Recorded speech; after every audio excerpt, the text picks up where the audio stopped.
Welcome to Fearless Thinkers, the BTS podcast. As always, I'm your host, Rick Cheatham. Today, I'm joined by Ellie Ruderman, one of our directors here at BTS, because we're having a conversation with one of his great clients. So Ellie, tell us a little bit about our guest and Constellium. Thanks, Rick. I'm happy to introduce you to Martin, who is the Director of Talent Development at Constellium. They're a global leader in the development, manufacturing, and recycling of aluminum products and solutions. And Martin has been working with us since 2019 to create and deploy a comprehensive leadership development program. The goal of the program is to align leadership, strategy, and culture, and to create a multiplier leader culture. Martin has years of experience in HR and talent management. He's worked for many global companies in both local and global talent development strategy roles.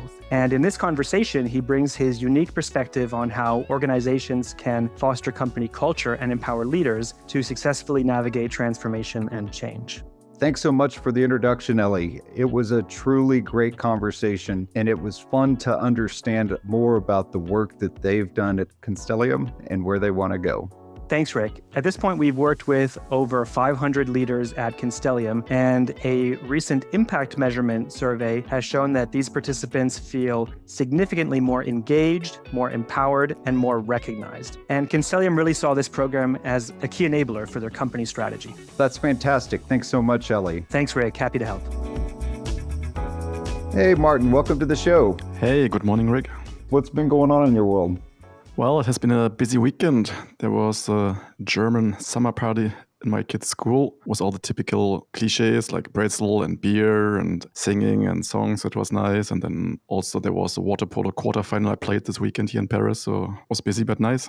It sounds like time very, very well spent. All my kids are older now. In fact, one of them's getting married this weekend, and I kind of miss things like summer parties. Well, congratulations for your kid. Yeah, it was nice seeing all the kids and all the parents. Well, hey, I want to thank you again for agreeing to come on and share your story with our audience. I'm wondering if you could tell us a little bit more about your organization. Yes, of course. Constellium, it's a company working in the aluminium industry. We are transforming aluminium for customers like Airbus, Boeing, Porsche, BMW, Ford, GM, many big companies in the automotive, aerospace, and packaging industry. It's a 12,000 people company, $8 billion with plants and production facilities around the world.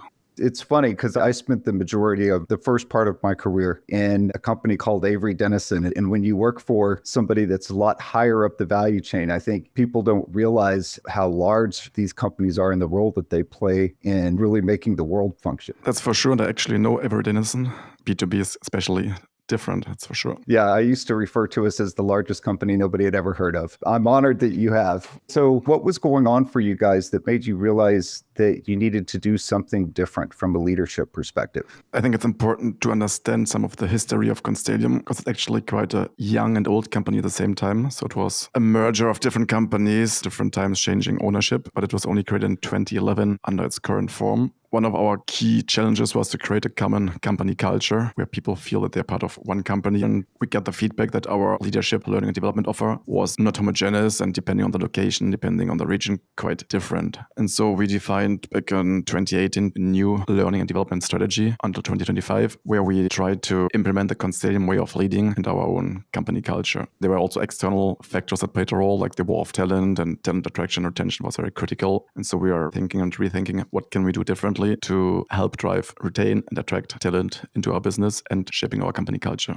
There are two interesting things that I'm just curious about how they really affected you all. And one actually relates to that thing that we've already been talking about, where when you speak of the war on talent, how have you all been able to maintain that employer of choice position? We are a company, as you said earlier, which is not known to anybody in the public. So it's even more complicated for us to attract new talent. And so on the one side, we've developed and increased collaboration with local schools and universities. And then also, once people join Constellium, they actually realize that we have a story to tell, that there are lots of career opportunities. That's the companies that people enjoy working for. So our turnover rate is rather low. And once they understand that, okay, it's an interesting product, there's lots of technology aspects if you're an engineer, and there's lots of metallurgy aspects that you have to master. At the same time, you're playing for big companies, you have interesting customers. So it's a nice company to work for once you discover it from inside. with regional differences, historical differences. How were you able to thread that needle of honoring the past while building a future that was common for all? That was actually one of the challenges. If you have people who've been with the company for 20, 30 years, they know the previous companies and company cultures. And what we tried to implement at this stage was a company vision driven by our CEO and our executive committee, focusing on empowerment. How can we empower our teams? How can we empower different people in the organization? And how can we create a common culture without neglecting the history? If you are working in France for one company and then you've worked in the US for another company, the history and the background are quite different. But we found that learning and development, that's a key element where people are really engaged and motivated to join training programs, for example, to exchange and create kind of an internal network. So we've used our different L&D elements with a big focus on networking, best practice sharing, where people can see that even if I'm working in West Virginia or if I'm working in the middle of Germany, our challenges might be quite similar. We have similar customers, we have similar ways of operating our machines. So there was a big effort that we've done to put into our L&D strategy to also create a common company culture. When you started to build that common leadership culture and language, tell me a little bit about what drove your thinking and decisions there and what you ultimately decided to do. Constellium was a very lean company and quite a small headquarter team. So we said we had to start somewhere. And that's when we designed our pyramid of leadership for different levels of the organization. We have one global offer that we can propose to our employees. And we decided to start from the middle or mid-level leaders. So those typically are people who are managing other people and are not yet at director level. So it's really the big layer in the middle of an organization. And we said we need to create a program for those people. They have a big influence. They have an average at 6 to 7 direct reports who then are managing different operators. They are the layer between top management and the folks implementing. So we said, what can we do to help them? And that's when we started creating a project team. And one of the key learnings was to have a cross-regional, cross-functional, and cross-BU project team. And we had quite a classical approach. We reached out to different vendors, explaining them what we are trying to achieve, and then selected one vendor with whom we wanted to do this work. I think that's actually brilliant to start with those middle managers. I actually had a client in the past that would refer to them as the mud layer because you have the executives at the top that are kind of owning the change. You have those frontline managers many times who want to believe what their senior leadership is saying and are ready to run. But then that layer in between sometimes can be very difficult because they became successful under the old way of working. And so I would think by starting with them, you probably got more traction. Indeed. In our organization, sometimes they manage up to 200, 300 people in their department. It can be even 400, 500 in the larger plants. And so they have a big responsibility, but sometimes they were not well enough equipped, whether it's on financial topics, on HR topics, on leadership topics. So what we did is, before creating any program, we did a big customization effort and trying to understand the current and future needs. So together with BTS, we have done over 50 interviews from our CEO to shift supervisors in all the regions, trying to understand what's working today and what do we need to improve in the future. And only once we've done those interviews and understood the actual business need, that's when we started designing and developing an actual learning journey. What did the ultimate solution end up looking like for you? What we are offering today is a learning journey that takes 9 months. And during those 9 months, people go through different activities. There's a kickoff meeting at the beginning of the journey. There are different virtual touch points where participants meet and discuss amongst themselves without external support. There are 2 in-person sessions, and there's also coaching involved and digital learning. So it's a very comprehensive learning journey that allows people to learn on different levels in different ways on their own speed on different topics. And we decided to focus on 2 main topics: on the multiplier leadership aspect and on what we call business acumen or business understanding.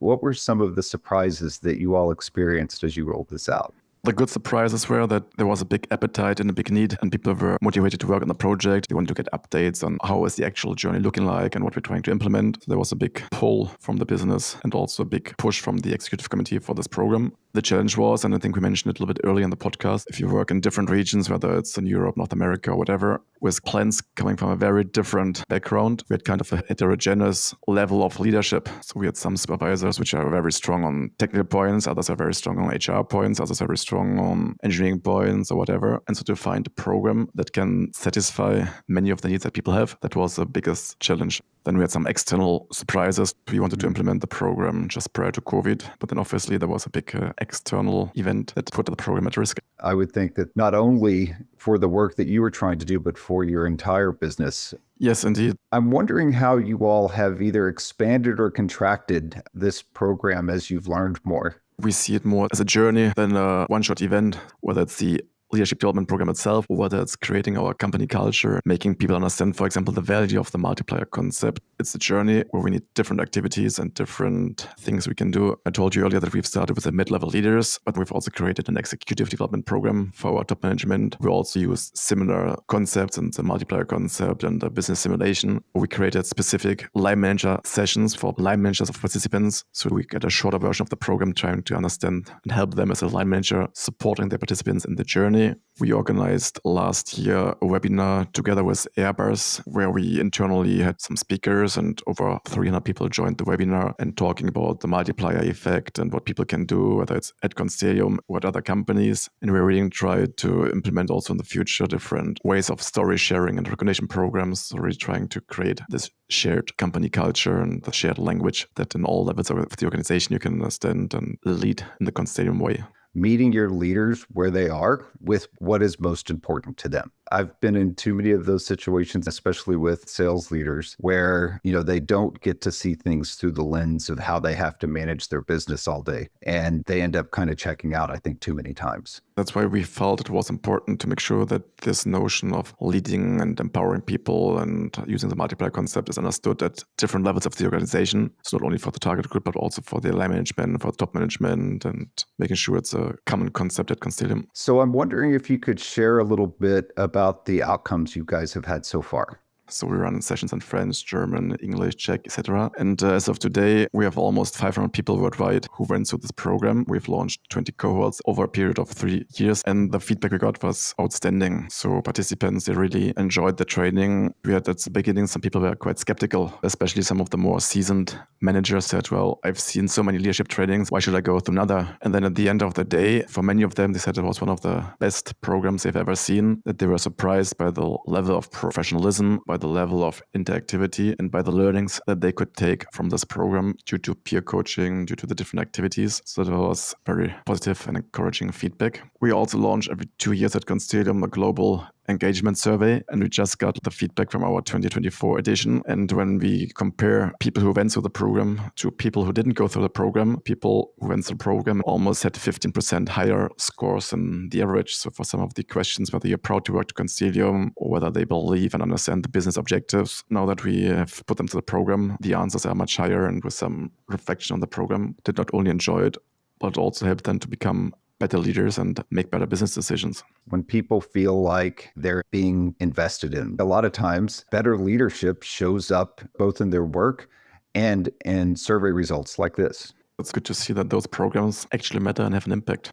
What is your advice for someone who is just beginning this journey and they're starting to hear of the same kinds of needs that you described? The first thing is to understand the business need. So what are you trying to achieve or what you're trying to solve with the initiative? Then you need sponsor support from your top management.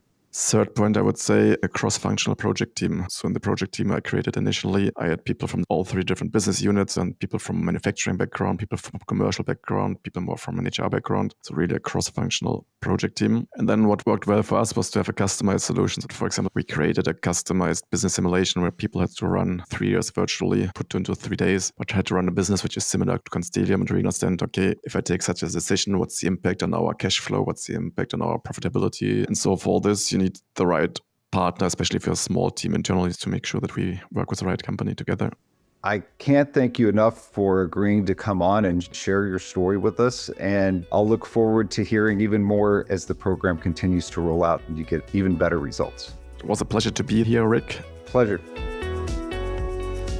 Thanks for joining me today. It's always a pleasure to bring to you our fearless thinkers. If you'd like to stay up to date, please subscribe. Bios for our guests and links to relevant content are always listed in the show notes. If you'd like to get in touch, please visit us at bts.com. And thanks so much for listening.